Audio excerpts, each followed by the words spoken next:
Ahmed Johnson kaiba what's up guys welcome back to hai to hai ro ge ko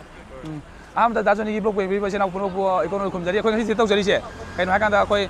street food phamja bane si phamja bagi maram se khoi religion da lai bi ba china puno ma amadi frontline da lai bi ba china singi khanjara ga tare sidagi lakpa income duna khoi all income puno ma adum ba frontline amadi religion da kathok jadone duga si tau jari se khoi Manipuri to khunimak loimak hai de na ma waro bi to bi no khoi khara dum tawre du Dajoni sunga lakpire da pa min sula ame mam sula lakpi odu dum support tawmina changa anga mateng bang mina jai ba khum jai jaraga Dajoni blog sama kata nungkai yang biko. What's up people? Johnny here again. Koi maming lera ba YouTubers keras deda stall, food stall, street food ama Hangjaba ko. Street food sigi maming na makoi kise action Yengbiyu hai ko. Yam na popular ba words ne ko action Yengbiyu hai se.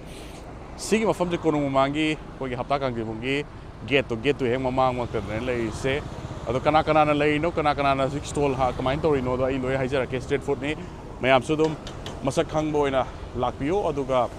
support omina si ado makoi akoi gi YouTubers krasina tok jari se mayam da kaitare hairam de column de habadagi akoi adugi swaro bi gano ko adum sidi dum randomly dum la atok jaba ngani YouTubers khara tok ja akoi takhana tok jari sina kamain tok ge habda sidagi fanglak pa profit saitare ko adu duna frontline ki akoi chilena sing da mateng pang da bai da makta akoi numit khara khang thokjarak mani ado ai di ta sengna video number si cover to bolak sa bane ko ado sidala ai mam je veron yaure sachin kar yaure nobamai yaure kanglai pr yaure lion yaure adagi topa kana yaure aina adi mabing pan ma da yaw do ke ahadi mayam yaure lo yenga lag masak lo khanga ja ge do like subscribe to chen bio ko ko gi support ki mato support to bina ko ado Sabes op de lakpio hai tare action de Yengbiyu hai tare ko tok jeri se ko se ko beron kana thong dat le a je kana tori pro ne wan tori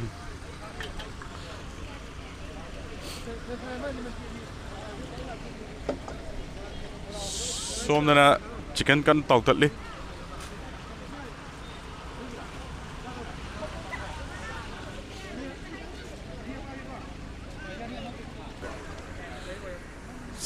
cái này nó to cái chứ, man rồi nè, quá rồi, đang là nó cái tụ thô lô này, mấy cái gì action Yengbiyu ấy gì street food gì, xin là kebab, Yenbora, xin là biryani,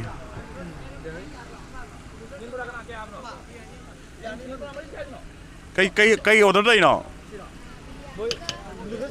biryani cái noodles ka, okay.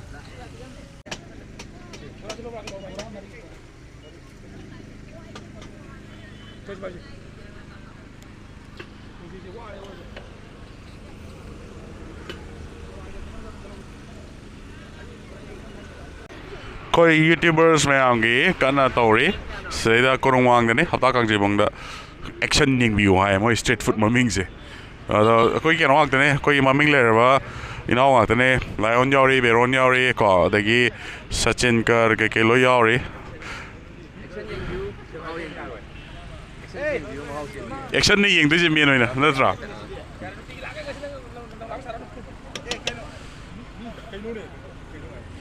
moi menu da bit uchara ke ko yam reasonable loi bane biryani da 199 chicken wings 199 french fries da 99 noodles da 99 chicken bora da 99 juice ko yori strawberry kiwi pineapple ko coffee le du ke yori dum Lengsinbirako sigi konong mangi Hapta kangjeibung gi street food adu matadum leire adu moi je temporary ni ko mokhoina haibada adum relief camp kamari lena na adum tawjabani hai temporary oina tawbane bako aduna full time tawbudi na te aduna numit kharani tawbusida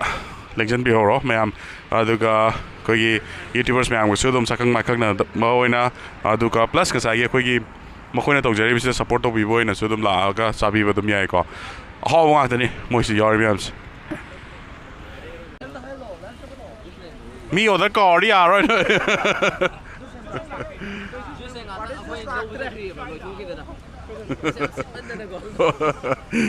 juice like talk crazy ni sit pagi sang de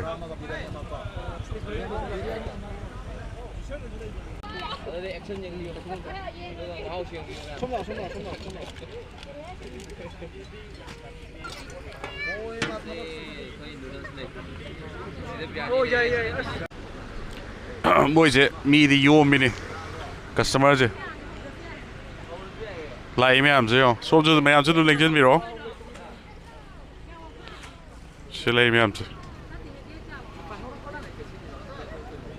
ngasi akhoi na hangjari se akhoi gi mayam gi youtubers mayam ki plab hai de na hana warau bigano se na hana mang da hai je ki habidi akhoi gi mayam gi sum mateng bang na ba hai duna koi hangjagi bene akhoi akhoi youtubers akhoi tin kharana ko adu bo mayam pulak ki ne na khanbi raga mayam pulak ona support to bio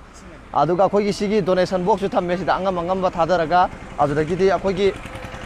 sigi lakwa akhoi gi sigi keno do profit to adu duna jo akhoi gi mayam gi mateng bang ge na to gi na hai de donation oina satpadi akhoi ju nungai ta bani na sigi akhoi na phamjara matung daคนเมียมนั่งก็มามาเต้นที่ตะปังกี่ตัวบนนี้แต่ได้โฟโต้จะกันกราบอีเวรอนกันน่ะไม่แฟนสังกัดกูจะไม่ตัวกราบไปไหนกันข้าวปลาข้าวเว้ยใครโดนนักใจจ้ะอันตรายเราเนี่ยใครโดนนักใจเมกี้เนี่ยป่ะนักศิลป์เลยแบบจะมาสักครั้งป่ะกระนาครั้งเงี้ยเราเนี่ยกระนามาสักครั้งเงี้ยเราเนี่ยล้วนครั้งเลยครั้งป่ะมันมีกันตายเราชิคกี้พายเอาชิเลยชิคกี้พายใช่ไลออนไลออน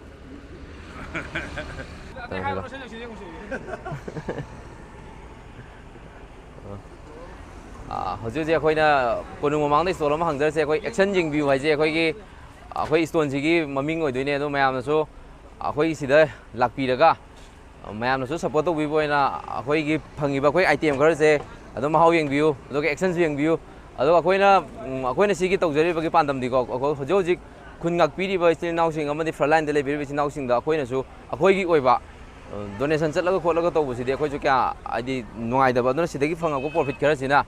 ꯃꯌꯥꯝꯒꯤ ꯃꯇꯦꯡ ꯄꯥꯡꯕ ꯉꯝꯅꯕꯒꯤ ꯇꯧꯖꯕꯅꯦ ꯑꯗꯣ ꯃꯌꯥꯝꯅꯁꯨ ꯍꯦꯟꯅ ꯍꯦꯟꯅ support ꯇꯧꯕꯤꯌꯨ ꯑꯩꯈꯣꯏ ꯁꯤꯗ ꯃꯍꯥꯎ ꯌꯦꯡꯕꯤꯌꯨ ꯑꯦꯛꯁꯟꯁꯨ ꯌꯦꯡꯕꯤꯌꯨ ꯑꯩꯈꯣꯏꯁꯦ ꯀꯩꯅꯣꯅꯦ ꯑꯩꯁꯦ ꯃꯃꯥꯡꯂꯣꯝꯗ ꯂꯦꯞꯄ ꯐꯪꯗ꯭ꯔꯦ ꯑꯩꯁꯦ ꯀꯩꯅꯣꯔꯣꯝꯗ ꯂꯩꯔꯦ ꯊꯣꯡꯕ ꯊꯥꯛꯄꯔꯣꯝꯗ ꯂꯩꯔꯦ ꯉꯔꯥꯡꯗꯩ ꯍꯧꯔꯛꯄꯅꯦ ꯑꯂꯨꯁꯦ ꯑꯃ ꯍꯥꯞꯆꯟꯒꯦ ꯑꯗꯨꯒ ꯉꯥꯡꯉꯛꯑꯒꯦ ꯍꯧꯖꯤꯛ इसिंग हम याव माले है मोई जे आइस रेडीमेड नि नको आइस तगी कनो तो रखनी ना कनो तो वे कोइन तो जई जे मैम कई हानि मैम नुसी बेदना हाय तारे मनाक स्वाय दन नक लैब गई हाय तारे अदम लाकपियो खरा लाप लैबना खरा ngन लाकपिरो खरा नक लैबना दम थेंग ज लाकपिरो अरु करिनो हाय कान फने स्वाइन तई जे तसेंग डोनेशन चटपदुदी डोनेशन जे हम चटना रेबा donation chappadudi donation jam henmalle to kano je donation chappaje adana smain toroga street food ama hanga ga haitare lupa kun pibu coffee mtang tha ga jo adu donation da hap khidoi ne ba aduna mayam na haitare coffee mtang tha ga jo donation da hap khidoi ni aduna mayam lakpiro adu mahaw yengbiro adu mayam action yengbiro mayam khoi je numit ngasi ga numit mai ni sore ba ko akhoi je khulngai bi chinau mayam ja akhoi ngam ja khara donate tau jage na akhoi ngan dagi hona laksam ne ado numit tarani gi plan ni tau ja do akhoi ne hona jai mayam je mayam gi support yaw daga di karim ta kana ba phangoi dui ne ba aduna mayam na akhoi bu sunu si ga support tau biyo aduga yam da ba how ta ba akhoi ne semjari ba mayam je hai patang mayam na te samu tau biraga akhoi service mayam na lobi raga mayam punna mateng pamina se mayam support tau biyo akhoi na hona jai ado mafam jina akhoi gi keno cheko ni konung mangi gate lai budo sangai piste gate lai budo adu gi hek makha da lai re na ha ado pung je yam ba pung ani sai de hawe theng da pung ahum sai de hawe adu ga akhoi gi lotion ba pung yai nipan dai nipan mapan makhai sai na mapan makhai mapan bo sing sang de am lotion le अदो दादू नि कई जारागे आई जो लाभ कोई नहीं साधारण तब ले जो अदो कोई दादू नि होय अदो मैं हम चुट लेंसिनबिराको मैं आंगी सपोर्ट तने कोई ना तुम तोक जरी से अदुना आदि सुम डोनेशन सुम चटपदो सुम कहतारे नुंगा एक्टर हाई तारे कुछ को अदुना यूट्यूबर्स में हम चु ला कौरक्ते है बगी अदु खनबी के नो को कोई भी हम लोइना लिंक्सन मानना तुम तो भी नहीं आतनी लेंसिनबिरो अदुम एनी लोइना को एवरीवन वेलकम अदुगा बेरोन ना होबा केनो जे अमता हंगिसे हंग्रे बंगा साना लोइग्रे बै बुङो बेरोन ना होबा अखोगी केनो जे सिजि चा होद्रगदि होबा फ्रेंड्स भाई जे चा होद्रबा अखोगी सब्सक्राइबर अखोगी यूट्यूबर सपोर्ट तौ बिजिनाव म्याम निंगम दि निंगम मौरै को योने ए फादे हाउगे होबने हे जे फादे हाउरे केनो से से फादे हाउरे से फ्रेंड्स फ्राई अदगी कंगली पियानी करली तो लाम है ना मैगी हो गई तो करली ले रहे मैं करली पियार हो जाए करली पियार करली पियार करली पियार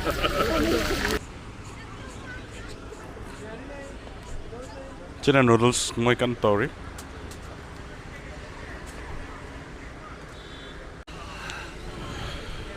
मी जो और भी नहीं चिंकल आई जो को थेंगा का अदो मैं हौजकी दी लोशन जरागे अदो लेंजिनबिरो यूट्यूबर्स में आना सिदा वाना सिदा होना जरियो में हमसे कोई फ्रंटलाइन की दा कोई मतेंग पांग ngam na bai damak tani ko अदो लेंजिनबिरो कोनों मांग दने पे से लोशन जरागे मैं